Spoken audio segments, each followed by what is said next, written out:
This is MC Fireside Chats, a weekly show devoted to the outdoor hospitality industry, hosted by Brian Searl and Cara Csizmadia. You'll hear from special guests that focus on topics to help your business succeed, all backed by Modern Campground, the most innovative news source in the industry.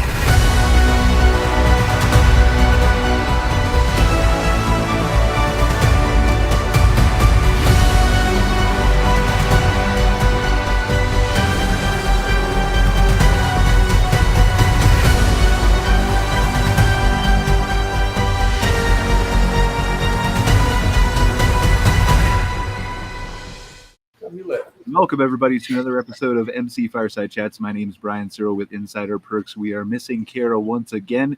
She is on her last week of vacation, so she should hopefully be back with us next week. We're super excited to have her back because nobody really wants to hear me drone on and on for an hour. But thankfully, we have a couple special guests here today to help us along with that process. But before we get started with Mr. Ken Kaplan and Bill and Dee, who own a brand new campground, and Ken, who runs a financing business, I want to just quickly mention that we're really thankful to Let's Camp, who is our new sponsor for this episode, the second week of every month. And so I just want to play a brief kind of video about Let's Camp. If you guys can all bear with me here, check out their products and services, things like that. And we'll be right back to begin this show. Still taking campground bookings the old way? Ready to smash your phone or laptop because you're frustrated by dated booking software? Ever heard of Let's Camp? You can get your campground found online. Your campers will manage their own bookings, and you can manage your campground from anywhere. It doesn't get any easier than Let's Camp. Visit join.letscamp.ca to get started.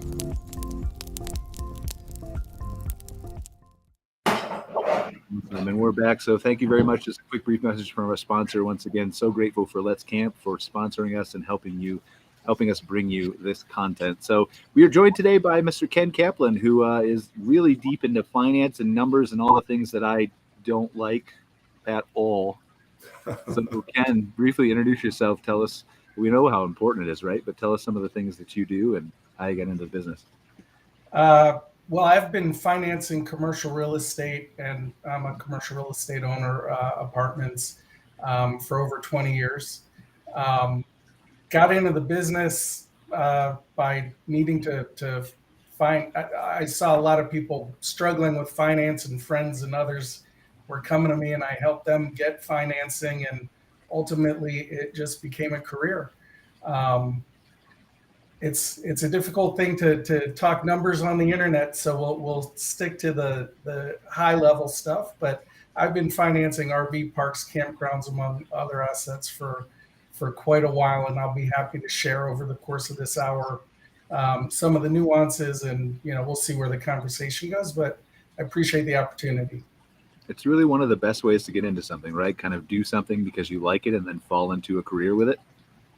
Yeah, it's I love the aspect. I'm not exactly in love with doing the numbers, but what I love is helping people reach their goals and their dreams and keeping people employed. And financing is obviously a really critical part of everybody's business, something everyone needs to think about. And not many people are sorry about that, and not many people are expert at it. So there's a real opportunity. Because small mistakes in financing can cost tens of thousands, or if not more, over the term of, owning an asset. So it's a good thing to get right. I'm happy to share some ideas about that. Yeah, we'll definitely have to dive into that because obviously a lot of stuff's changing with the economy and appetites and what people are investing in and not investing in and what banks will improve and not improve. So there's a lot to unpack there. I feel like we can talk about here in a few minutes. But first, Bill and Dee, tell me about your park and a little bit of your background and how you got started in the business. Well, we started about 12 years ago. We opened up 2 other parks, and since then we've seen the market get hotter and hotter as time's going on, and we wanted to go out and look for the what we call the perfect location. And we went out and found a new location, decided to build a new park, and that's where we are right now with Big Rig Friendly RV Resort. And how long ago did you guys open? We opened May the 1st. Brand new then. Okay. Brand new, absolutely brand new, and Still under construction, but things going very well. We're going to phase the entire project out. We started with 94 sites in our first phase, and we'll go up to around 275, 300 that we already have pre-planned and pre-approved. And it's a labor of love, I'm sure. How many years, perhaps, did it take to get to this point?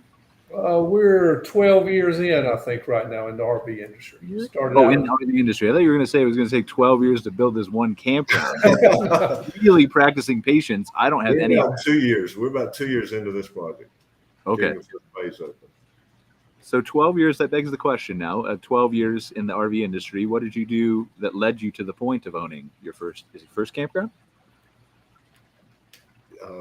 D actually owned the first one, and I actually got to know him at the gym, and we were both had a similar background, real estate development. And I rode out and looked at his park and talked to him about the business, and I liked that the business, so we decided to.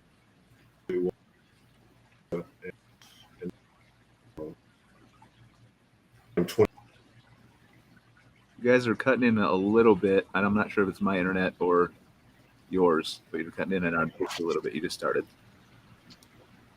Okay, I'm gonna turn the volume up a little bit more. Now you're good. I think it was just a jump there in the internet connection. Okay. We always have technical difficulties. It's part of the benefit of doing this live. If we didn't do it live, it would be perfect and boring. So Exactly. I'll move the computer a little closer, so maybe that helps. But go ahead. Yeah, I'm sorry. We just missed your last couple seconds that you were talking. Well, I had, talking with D about the business and looking at his other park that he had done. I decided that I like this business, and we opened this park in Georgia in 2011, and we've enjoyed this business. It's a fun business to do, and we like this. It's better for us than real estate development. We like it better. All right. So I have two questions here, and part of it will tie to Ken and part of it will tie to you. You've been in the industry since 2011, Bill and D, as we just said, in various different aspects, whether it's real estate or RV industry, whatever, right? You've seen things change. And Ken, you've been in the industry for how long, financing parks? I probably financed my park somewhere just before 2008, but I've been financing all kinds of real estate assets since I started my commercial mortgage brokerage in 2001. Okay. So I've been doing it a while. I've seen a lot of different transactions. Okay, so my question is twofold to each one of you, whoever wants to start. 2011, 2008, and earlier, how have you seen in your eyes the industry, campgrounds, RVs, camping, change over that period of time? What sticks out to you as like, wow, this is different than it was when I first started? I would say some of the biggest changes is probably just the demand has gotten so much stronger than it was, say, in, I think my first one was in 2009, 2010, and it's steadily increasing ever since, year by year. Of course, the COVID situation, made the demand even stronger and stronger. A lot more people traveling, and I think the age group of our RVers and campers is getting younger and younger as it goes. Okay. Do you think that increased demand is a different type of demographic? Like, is it shifting to where once before, maybe the demand was there before, but it was a different type of demand. It was intense, or it was in lower end sites. And now as people have seen glamping kind of explode and increase, the size of RVs increase, that demand has shifted? Or do you think it's new people coming into the industry? Well, I think it's both. You definitely have the new people coming in, and when you do have these new people coming in, they are getting the larger rigs, the larger campers, pull behinds, fifth wheels, motorhomes also, and they're much more interested in the glamping sector of it, which really creates a whole nother avenue. So one of the things that kind of fascinates me with the industry as a whole, right, is you have some owners who will adapt very quickly to these changes. You have some owners who will kind of take a middle of the road approach, wait and see whether something works for somebody else. And then you have the people who are lagging years behind other people, whether it's with amenities or renovations or marketing or Wi-Fi or whatever it is, right? So how do you as a park owner adapt to these changes in either demographics or consumer demand for amenities or marketing?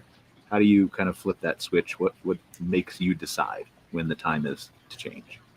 What Bill and I did, we adapted, so to speak, or we are currently adapting by building a new park to take in all the different facets, from the size of the sites to the amenities to everything that the new markets are looking for, online reservations, and which is a great big deal now. Most people in the younger generation, they don't want to pick the phone up and talk to somebody. They'd rather just book it online. So, but building this new park, we are taking care. I don't want to talk to anybody either. Sorry, I was just doing the hand motion. Okay.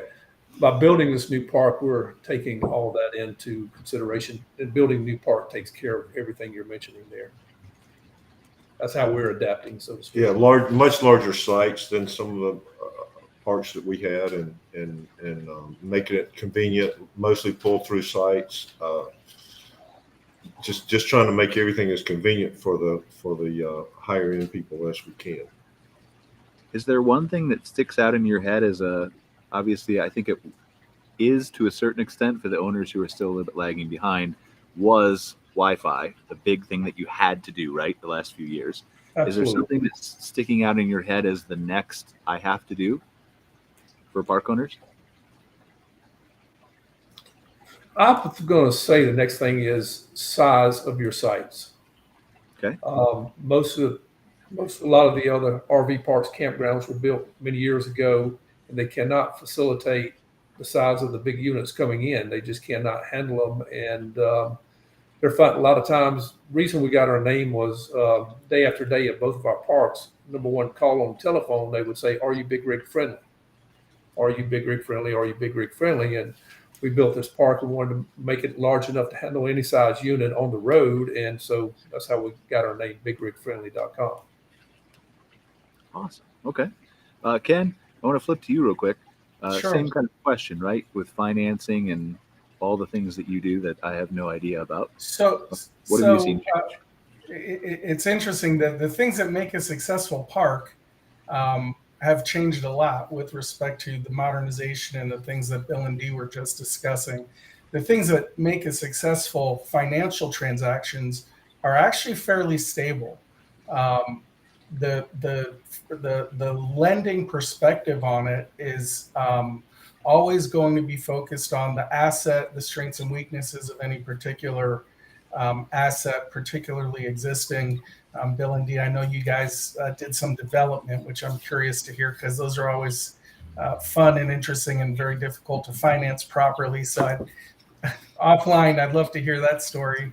But the transactions and what works in the financial world, you need to have good assets.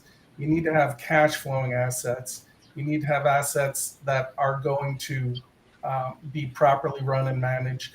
A lot of the things that make a borrower a solid borrower, and that make an asset, and in this case an RV park, a good investment from a lending perspective, those haven't changed very much. What changes is the economy that we're all operating in. Obviously, COVID was a big shock to the economy, changed the lending environment. Interest rates in the last year have, the prime rate's gone up a point, and it was 3.25 a year ago. Now it's at 4.75, I'm pretty sure. So you need to have different, the park needs to cash flow in a different way to pay these higher interest rates. Banks are tightening up on how long they'll give you a fixed rate, or if they'll give you a fixed rate. So the nature of the specific transactions are going to change.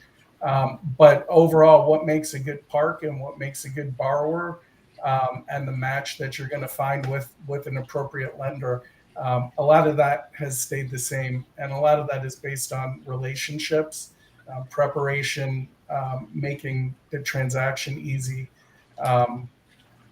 So, what change, and who's doing the loans, frankly, that's changed too. We used to get different lenders participating in the market. But there's still plenty of lenders for the right transaction. And they're still looking at essentially the same thing. It's cliche at this point. They're interested in the return of capital, and then they're interested in their return on capital. and they're going to analyze every deal they're going to scrub it hard and make sure they're going to get their money back. But the fundamentals of the banking side of it haven't really changed that much. It's just the day-to-day environment and the rates and the terms that we're able to get our clients. So I know I'm going to ask a couple questions here from a complete place of ignorance, right? And so they may be dumb questions, so forgive me of those in advance. The reason for that is because I've started a couple companies, but I bootstrapped them all. I've never gone to a bank and asked for a loan, right? Which is probably a dumb idea because I had a lot of high interest credit card debt at some places. But anyway, regardless of my bad decisions, is there, you talk about the borrower and the RV park cash flow kind of proposals not changing and being stable. Is there a point in the loan application process where you'll kind of look for that story, kind of like an investor does, or will you look for that, what are the amenities going to have and how will that generate cash flow if it's a new development that's an unknown? How do you, because I feel like there's a lot of park owners who don't know the exact process here.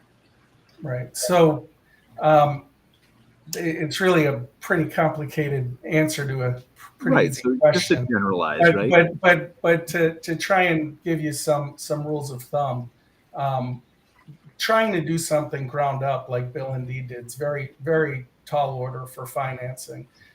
You're not going to be successful if you don't have very solid history, very solid experience, and very solid collateral that exists. And I'm guessing you guys might relate to this outside the park that you're trying to finance. You're going to use bridge financing, which is going to be very different than permanent financing if you're developing a park. So they probably, my guess is, have a loan that's upwards of for 3 years, either interest only or, in some manner they have a payment for the next 3 years, and then they're going to be looking for permanent financing. And those are two very different animals. Unless, and I'm not sure who the audience for your program is, but unless they're large, experienced operators, probably their best bet's to find an asset that they can acquire that's got existing cash flow. And then subsequent to that, Brian, the story is of course important. Once you get past, can this park debt service and does it qualify? Is the borrower someone that I'd like to make a loan to? The aspects of the park are is there room for expansion? Is there a bunch of vacant land on either side that competitors can move into? Is it hard to get the proper zoning to, and Bill and Dee might be better able to address some of that, but they're going to need not everybody wants a big rig RV park in their neighborhood. So a lot of times it's, you may have a great business plan, but can't find the right location, can't get it approved. So the story is important, but if you find an existing asset with room for expansion, room for adding amenities, room for adding service options for people to get the rig serviced on site, or restaurants, or water themes, or there's any number of ways to add value to an asset. And there are a number of assets, RV parks that are, let's say, mom and pop, for lack of a better description, who haven't aggressively run their park and haven't kept up with technology, Wi-Fi. I mean, we've mentioned some of those things. When you find a park like that, you can buy it on the revenues, in retrospective, but really bring in some good management, good innovative thinking, and upgrades and renovations and expansion opportunities. And you can turn that thing and make it gigantic improvements going forward. And while banks like that story, that's your upside as a park owner. It's not the bank's upside. They're making their interest rate, whether you grow the business double or triple, they're still going to make their 4 to 8% on that loan. So the perspective from a lender is very different than that of a park owner. Okay, that makes sense. So if I'm hearing you correctly, the lender is interested in the ability of you to pay back that loan primarily, and they don't really care how much you grow or whether you double, triple, or whatever. You just need to be confident that you're going to be able to pay back and take care of the interest payments to make them whole. right? Yeah, as a middleman, my job is to dress up that transaction and get the banker excited about it. But at the end of the day, what I'm getting them excited about is that they're going to get their loan paid off, not that their borrowers are going to get rich, expanding the park. Okay. In a second, Bill and D, if you're comfortable, I want to give you a chance to talk about maybe how your experience with financing was, if you want to share. Obviously, you can be as general or as vague as you want to be, but just kind of give some insights maybe to park owners if you feel like sharing. But before we get into that, just to follow up on one of the other things, Ken, is there certain things as you go to a bank, like let's say we're a small park, we're small, mom and pop, and we are looking to purchase an existing asset and we want a loan for that, right? Or we're looking to do renovations on an existing park that we already own.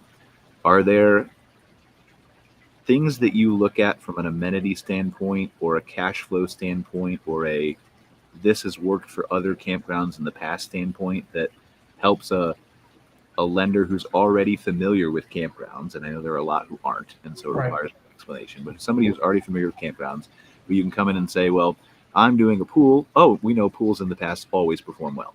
Or I'm doing a bicycle rentals, and oh, we know that's always a cash flow generator. So that's a strong kind of, we like that. The short answer is no, Brian. The amenities of the park are a great part of the story, but the way that the park is underwritten, if you're looking to buy or refinance or expand a park, what you need to have is your finances in order. You need to be able to show me your prior 3 years tax returns, your profit and loss statement, your credit report. The way that park is going to get analyzed really doesn't tie in much to the amenities being offered. Although we do, and most banks are going to ask you for projections, because if you are doing amenities, if I'm making you $1 million loan and you're using some of that money to put in a pool and kayaking or other types of amenities or laundry facilities or a blacktop, those things are revenue generators. If you're fixing your septic and putting in some blacktop, that's a revenue generator in a different way, because it'll impact your ability to who's gonna stay there and how much you can charge them. Right. Those are all part of projections, which are helpful, but the loan is based on historical, not on pro forma. I did warn you I was going to ask ignorant questions, so I feel like not ignorant at all. And I'm learning, right? So next time we have you on the show or we talk finances, then I won't ask the ignorant questions. I've got to do it once to get it out of my way. Well, so if you have them, I'm sure other people do as well. So that's the thing, right? And then you're dealing with there's so many, I hear these stories about, you go to lenders, whether it's banks or people who are helping in the middle like you, and they have no idea. Like, what is a campground? Is that a mobile home park? Do they lease the land? Do they stay there forever? Do they live? Is it a trailer park? Like, they don't know. And so I guess while we're talking about this, and sorry to keep kicking the can down on you, Bill and D, but while we're talking about this, is there if you were approaching a lender who knows nothing about campgrounds, is there a blueprint? Is there certain things that you should come prepared to explain? Yes. You should have 3 years of your financial history. You should have I'm sorry, I don't mean to interrupt you, but like we're on the same page with that. Is there anything specific to the campground industry that you would want to educate? So specific to the campground industry, the important thing to know is, are any of the RVs going to be park owned? Because that really changes who might consider making a loan to that asset. It's also occupancy. Many lenders have minimum occupancy requirements in terms of, really it boils down to the cash flow, but they want to see an active park. Also, the nature of your tenants, whether they stay there seasonally or whether they stay there longer term, changes what loan programs are going to be available for that park. Okay, awesome. Thank you. I won't keep kicking the can down on Bill and D. Bill and D, do you want to talk briefly about your process and journey through financing, or is that something you'd rather keep? I think we didn't go with we went with a local bank, community bank that we had a relationship with, and I think what helped us is the background that this was our third Dee's third, my second RV park, and so we knew the business, and we had some assets for collateral. Because starting from ground up is, as you said, is definitely a lot harder than buying an existing RV park, because then you've got cash flow. We've been in this for 2 years and we've had cash flow, but it's definitely going out the door, not in. So it's been an interesting process to lately. And the other thing that we've run into is that cost of materials has been more than we had anticipated. But when you're in the process of building something like this, you just got to, you can't stop. You got to keep going till you get it open. I have heard that the comment you made about the smaller bank that you have a relationship with, from many people, is given as advice, and I think that holds true, right? It's the credit unions, it's the smaller community local banks where Tom, and you've talked to Tom for 8 years, and Tom knows you paid back your loans in the past and all that kind of stuff. And so I think there is a ton of value in that. And I think in general, I would assume that, and maybe Ken, you can speak to this, or Bill and Dee, but I would assume that it's easier for some RV parks and campgrounds to cultivate those relationships, given the sometimes rural nature of their locations. Is that fair? Probably. We're in Columbia, so we're in a larger city, but we've got other bigger banks, but we just made our decision, Dee and I made a decision to go with the local bank. We thought that would work better, and it's worked great for us so far. We've got a good relationship, and it's been pretty smooth so far. Yeah, local banks are almost always going to work better because they're familiar with the market. If they ended up in some kind of calamity needing to repossess an asset, they know what to do with it. They know who the local realtors are. They know what the thing is worth. They know who the local property managers are. So and the other thing is they get to have the banking relationship, which is different than most of the lenders that I'm going to work with.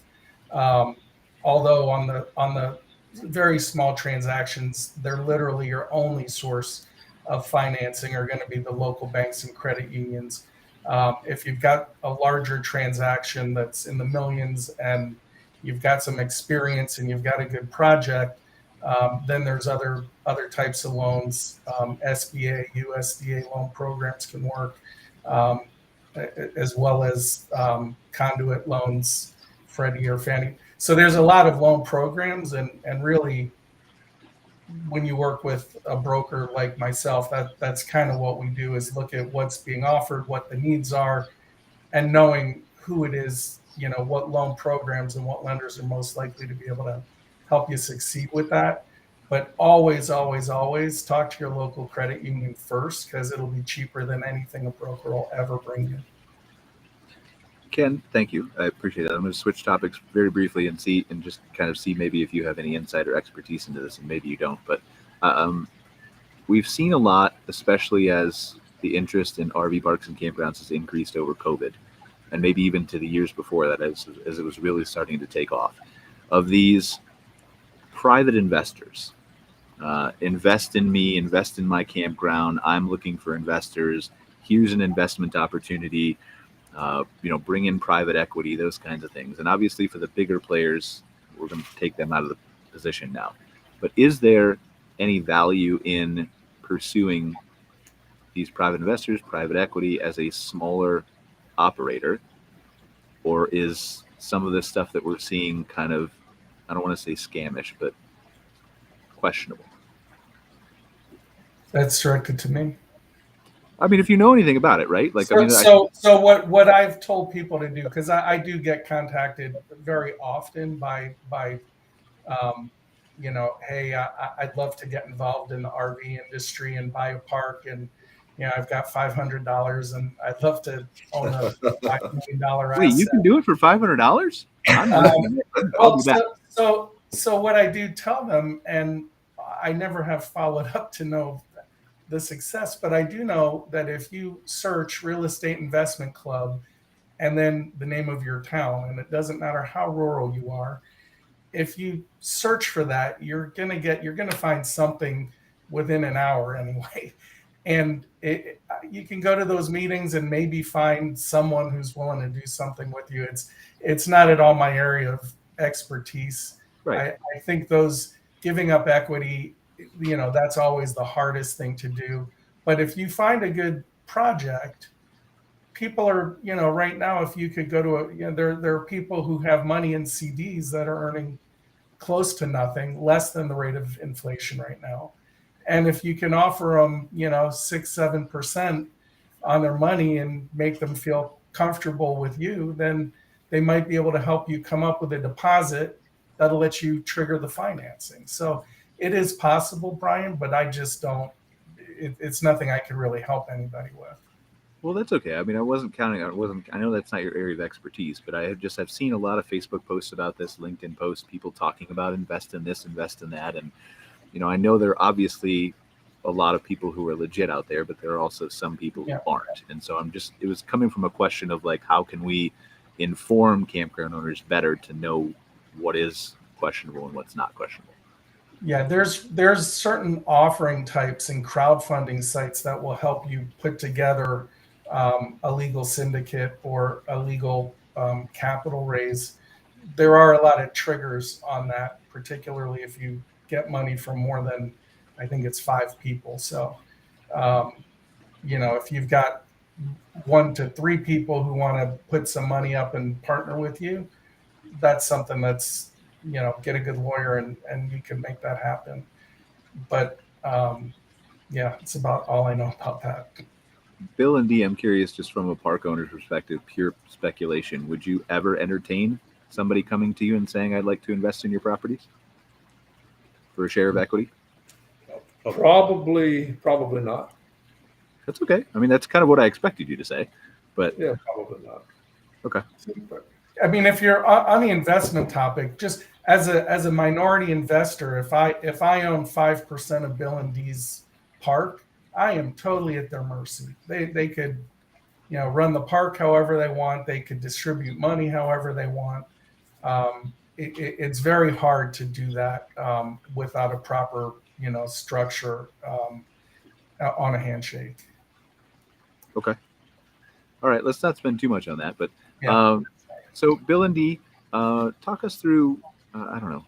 Tell me a little bit about your park. Actually, we haven't even gotten to that, right? Tell me a little bit about your campground and what you have. Well, our campground, we think, as they always say in real estate, location. We feel like we really hit the exact right spot with this one. Spent a little time researching some properties in the area. We were fortunate enough to find this one. It's located just 3 miles off of I-26 and 3 miles off of I-77 and only about 10 miles from I-20. So we got 3 major interstates right there at our front door. And, just for the people who are not from the I-77, what state, what location? Yeah, we're in Columbia, South Carolina, and not too far off of I-95. So travelers, the highways there are extremely busy. We want to be somewhere close. We're also, with this park, we're extremely close to University of South Carolina. We have Fort Jackson, the Army's largest entry training base in the United States, 10 miles down the road from us. We're located right in the heart of the industrial area of Lexington County, which has Amazon Fulfillment Center, Lexington County Industrial Centers, and a little bit of everything else around there. So we were very fortunate to find our location that we have right now. What are some of the things that you think set you apart from the other RV parks in the area? Again, first going to be location, and then the next thing we went after is size of our sites, the length of our sites, and the width of our sites. So when people come in, they got easy access in. As Bill was saying, we got mostly all pull-through sites. Some of them go up to 120 feet long. So we can kind of accommodate anybody out there on the road traveling right now. And we put a lot of elbow room and wooded tree spaces between each site. Okay, very nice. So a lot of privacy? A lot of privacy, and I'll let Bill elaborate a little bit on the amenities that we're going to be bringing online, which will be under construction. Even though we're already open, all of our amenities are not quite finished, but they're under construction here. I'll let Bill talk about those a little bit. Yeah, Dee just put in a beautiful dog park, but our pool, we plan to permit it and start it this fall. We're going to build a nice pool. We've got a huge building that was already on site that we're going to make into office, lockers, meeting rooms, showers, movie rooms, gym, and plan to put a pickleball court or some pickleball courts behind it. We're going to have hiking trails, golf cart trails. We enjoy this business, and we want to make it. We want to be a destination park because we think that we've got a good enough location that people will come there for probably just the amenities at times, but they'll also come for what's around. As he said, University of South Carolina, Lake Murray. We're probably 15 minutes from Lake Murray. There's just a lot of tourist attractions and industrial companies that will need our services. Well, some of the things you're talking about, like meeting rooms, pickleball courts, office space, like I think those are very valuable to add to an RV park, depending on the demographic and location and all those kinds of things. How did you settle on those? Because I think they're very unique. One, I haven't seen a lot of campgrounds offer those. But two, is that kind of based on your location and the type of people you try to attract, or is it based on the existing infrastructure, or how do you make those decisions? Well, I think some of it was, we were fortunate based on the some of the infrastructure that was already there. We had some of the buildings that were pre-existing. We knew we wanted a park with these type of amenities. This is just our experience over the years. What do parks need? What do the clientele require when they come? They know they want bathrooms, entertainment courts, swimming pool. They also want to come in, say, with rallies and have a gathering where they can come in, sit down, have their potluck dinners and that sort of thing. So we're putting everything in that we hear from other parks and people as they're traveling that they desire. So that's kind of how we came up with those. Awesome. Thank you. Is there anything that you've been through this process, and you said you own how many parks now? I'm so sorry. This will be our third park. Okay. As you've gone through the process of 1, 2, 3, and even through 3 and learned, what you've learned along the way, are there things that you would caution other park owners to avoid or be able to do quicker, or things that you would do differently with park number 4? I would say, I don't know if anything comes with you, Bill. Mine, number 1, as you mentioned before, be sure you got your Wi-Fi system ready to go, however you can do it. And make sure your sites are large enough. Don't build it too small.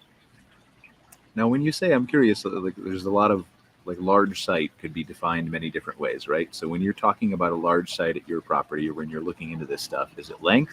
Is it width? Is it patio size? Is it space for amenities? Is it shade? What impacts your definition of a large site?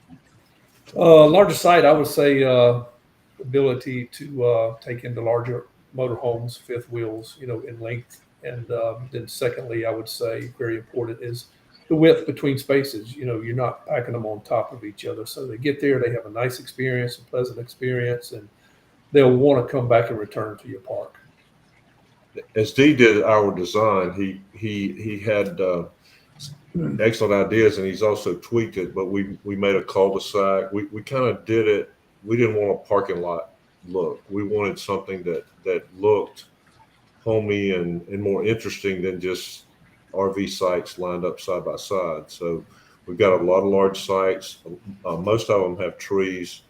And I think our smallest site's probably 80 feet long. How many? 45 feet?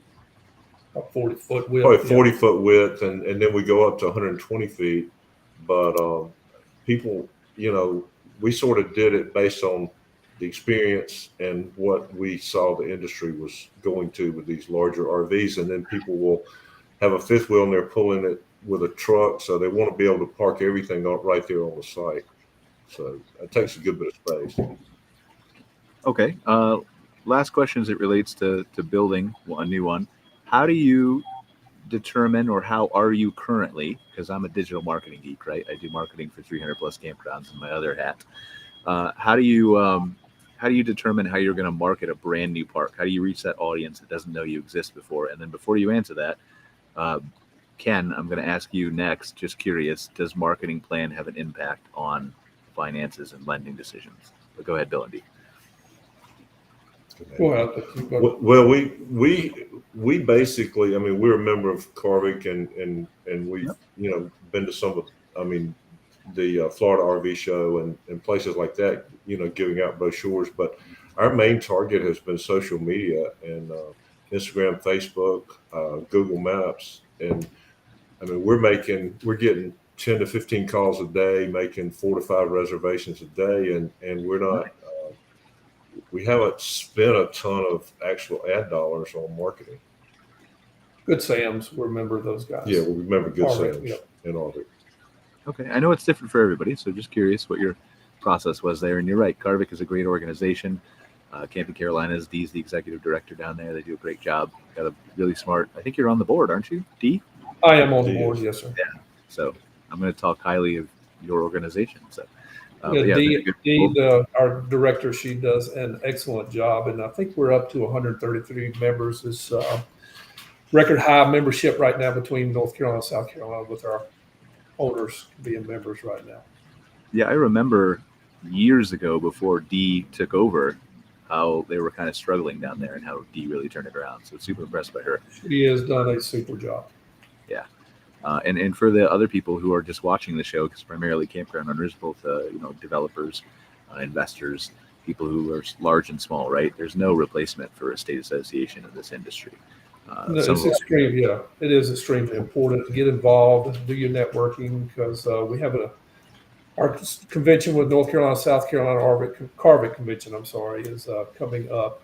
And it's going to be February the 4th, Myrtle Beach. We'll start the takeaway tour where all park owners get together and we tour other parks in the area. Tons of information when you do that. Go visit park to park. So any owner that's not a member, or if you are a member, you need to come on down to the convention. The convention will go from the 5th of February through the 7th. The takeaway tour will be on the 4th. And yeah, we're doing lobbying right now in North Carolina and South Carolina to get some laws and regulations done. Benefits all parks and owners, which is very important. So very active group. Yeah, and that's an important thing, whether you're in North Carolina, South Carolina. Obviously, we know you've got a good organization. We've been talking about it here for the last couple minutes. But if you're in any area around the rest of the country or in Canada, where I'm at, Canadian Camping and RV Council is your national one. You have provincial ones too, or anywhere else in the world. I guess we're worldwide now. We have to investigate state associations at some point. Are they provincial? I don't know. I'm confused. Anyway, there's probably some in Europe, and I know there's a national one in Australia. But either way, the point is investigate what your association is doing, because some of them do different things. A lot of them do the same thing, but what can they do for your park? One of the biggest advantages, obviously, as Dee was talking about, is networking, is the conference, is suppliers and vendors who attend those shows. But it's also the lobbying. Not all associations do it the same, but I know that CARVC does it really well. And so just kind of look at the different benefits, the low cost usually at many of these places to join, and the benefit of supporting kind of the whole industry and lifting each other up. I think it's a huge, huge benefit. So we had people last year in Myrtle Beach all the way from Oklahoma. Darren, the guy out there, he just opened a brand new park, but he flew into Myrtle Beach to our convention to network, get ideas and that sort of thing. So very strong to, no matter where you are, to pay attention and listen in, because you can always learn. Awesome. So Ken, we got distracted there for a second about associations. Marketing, finances, does it impact? Certainly, every lender is going to, particularly for existing parks, they're going to go online. I think that answer was spot on. A social media presence, which is different than marketing, but it's the first time, as a park owner, if you're looking to communicate with individual, RV owners who are on the road, you need to make sure you have a social media presence. You need to make sure that you're on Google Maps, because people are they're going to be cruising and either have a destination or look, something near me, or I'm heading out to bring something to my daughter across the country, and I'll look for, where am I going to stay? So from a lender's point of view, they want to see on an existing park, they're gonna look at the social media presence. They want to see in your financials a budget for marketing and maybe line items for social media and association memberships, and they'll like to see things like that, but they won't truly understand that. They're going to go by the historical numbers and look at your projections and assume that you're advertising. But right now, I would say all of them are going to look at the reviews for existing parks and see what the people who have stayed at the park have to say about that park. And, if you have people saying, they advertise for big rigs and, I couldn't fit. It was not accurate, or, the bathroom facilities were awful and the showers didn't work and etc. So they're going to look at that and more for red flags than necessarily for green lights. But conversely, if you have a solid social media presence with a lot of 5-star reviews, they're just going to check it off the list. It's not going to be a determining factor in the positive as much as it could be in the negative if you have a bunch of poor reviews. And with respect to startups or new campgrounds and RV parks, you're going to likely need a feasibility study, which is different than marketing. But you need to know about your demographics, your traffic counts, who's coming there and why, and how much money do they have to spend, and so that's a different thing than marketing. But there are ways to get at feasibility to see the viability of a particular location.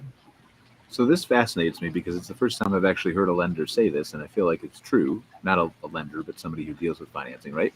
The review specifically fascinates me. I mean, obviously, it's not just one that's going to put the brakes on anything, but if they see if they see a pattern of things happening, right, then that might be a red flag. But that's the first time, like I taught over the years, it's taken me so long to preach to people that the importance of reviews and answering them from a customer perspective. But now this is a whole different animal, right? This is if I'm having consistent problems and they're being vocalized on the internet, this might impact my ability to renovate, purchase, do whatever in the future, right? Is that what you're saying? It is, and a lender's going to send an appraiser onto a property, and if there's negative social media content, then that appraiser is going to be looking to prove the negative. If there's a ton of positive things being said, that appraiser is going to go on there and have a better disposition towards that site.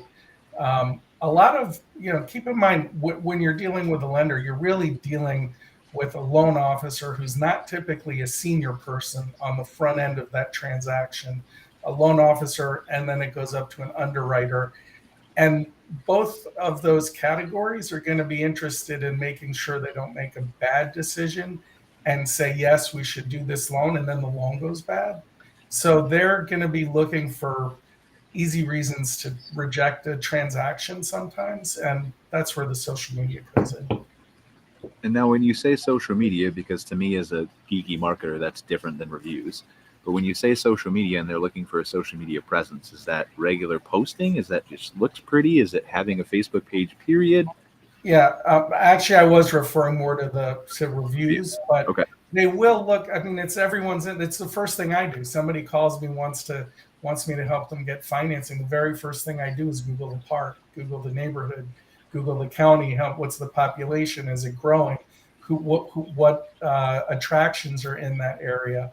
All the things that make a park a good park. A lender kind of knows that, right? So they're going to be looking to see what Bill and Dee listed with respect to being near universities, being near military bases, being near stable sources of employment, being where Amazon is opening new distribution centers.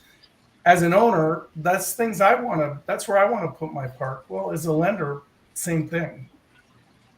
Is there value in, and this is just me asking a personal marketing question, right? But is there value? We do a lot of competitive analysis studies for some of the larger groups who are looking to purchase in a specific, either develop or purchase in a specific area. And so we'll look at their competition and what their competition is doing, what their reviews say, what their social media presence is. We'll do audits of the websites and basically create kind of like a plan that says, here's how you would win at marketing versus your competition in the area. So it's a two-part question, that, And there's things that we can pull from like a Google search perspective that says how many people Google campground near Columbia or RV park near Columbia, South Carolina, and give you a kind of a genuine number of people who are interested in camping in that area. So 2 parts: is either one of those valuable to a lender? Only tangentially. They're really going to count on the appraiser and what's the land worth and what are the pads worth and what's my collateral worth. Because as a lender, again, I'm more interested. I don't have the upside.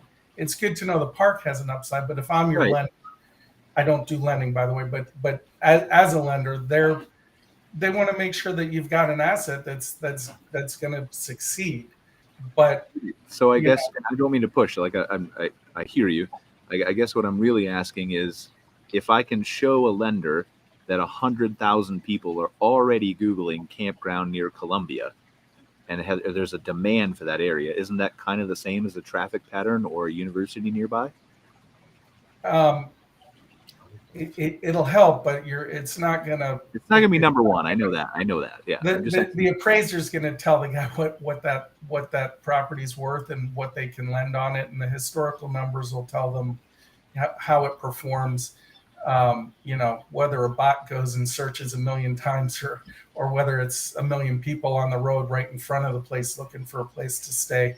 The bank can't determine that, but certainly the things that make an asset valuable to the owner of the asset is going to make it more attractive to a lender because they will feel more safe. Mm-hmm. At the end of the day, though, they're not going to base an opinion, a loan decision off of any marketing related aspect.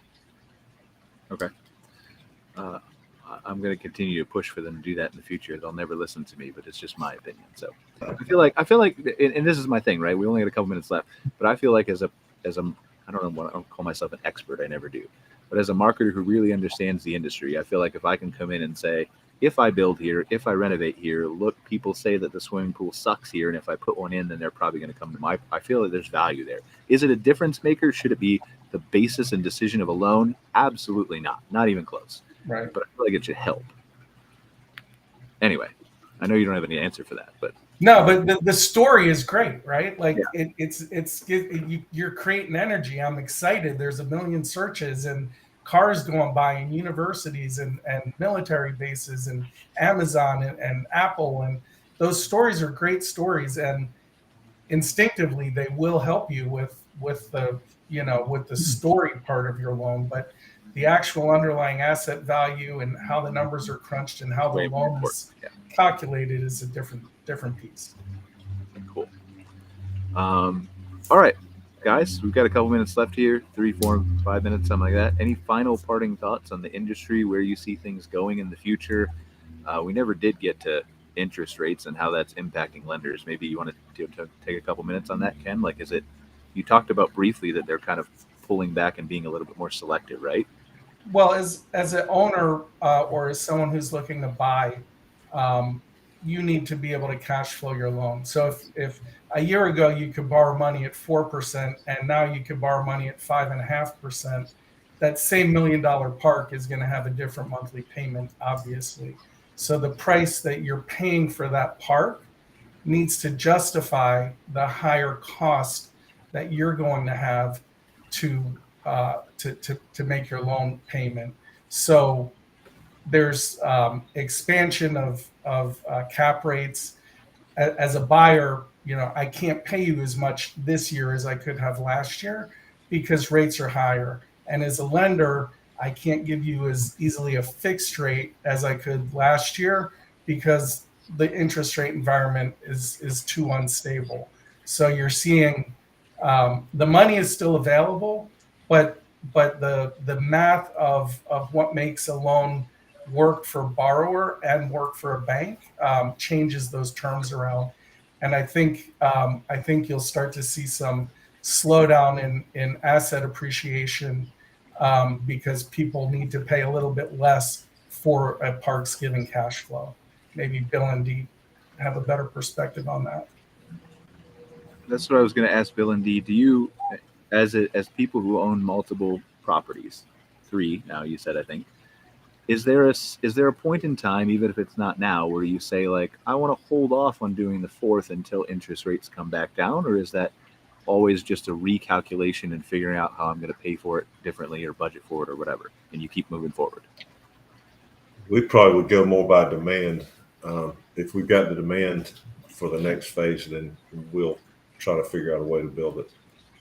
And then also, another factor into that was the, most of our supplies, parts and pieces tripled in price from the day we went to the bank. We didn't ask for enough money, evidently. But seriously, most all of our products tripled in price during the construction phase, and we just had to suck it up and keep going. All right. Well, thank you, guys. Ken, briefly, do you want to tell people how to get in touch with you if they have more than $500 to invest? My website is, my company name is K2 Commercial Finance. My email is ken@K2, the letter K, the number 2, C for commercial finance, finance.com.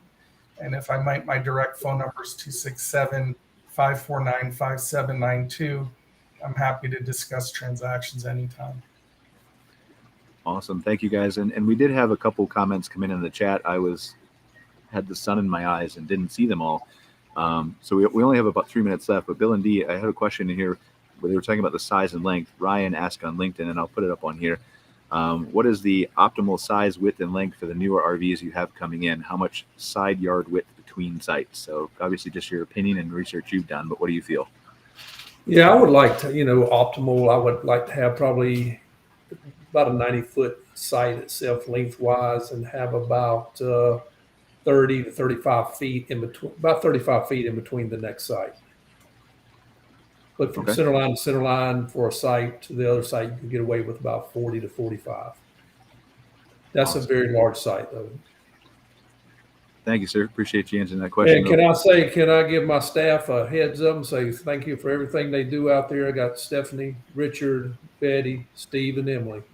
They make us what we are in our park out there. They do a great job. So if anybody calls in, they'll be speaking to Stephanie or Betty.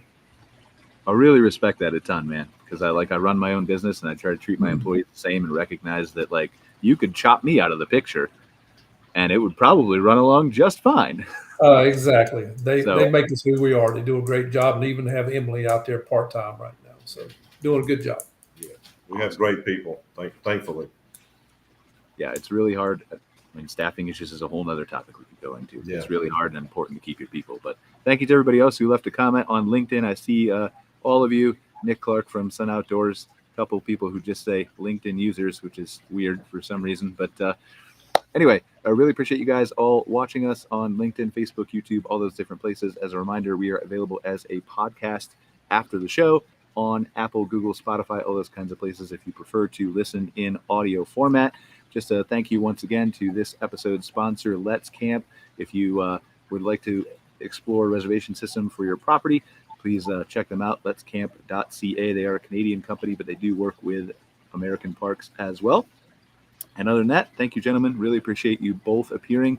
Bill and Dee, best of luck to you with your new property, business, all that kind of stuff. And to the CARVC Board of Directors, as you guys continue to grow. And Ken, thank you so much for appearing as well. Talk about finances, nitty-gritty, and some of my weird questions that I had throughout the show. So appreciate your tolerating those. Thank you, gentlemen. We'll call it a little bit earlier for a few minutes, and we'll see you guys next week for another episode of MC Fireside Chats. It's our Campground Owners Show. We're going to be focused on things that campground owners are talking about with a regular recurring guest next week. So take care, guys. We'll see you. Thank you, guys. Thanks for having us. It was a lot of fun. Thanks for watching this episode of MC Fireside Chats, hosted by Brian Searl and Cara Csizmadia. Have a suggestion for a future show or want to see your campground or company as part of an episode? Email us at hello@moderncampground.com. Join us next week for another episode. And don't miss the latest outdoor hospitality news and commentary from around the world at moderncampground.com.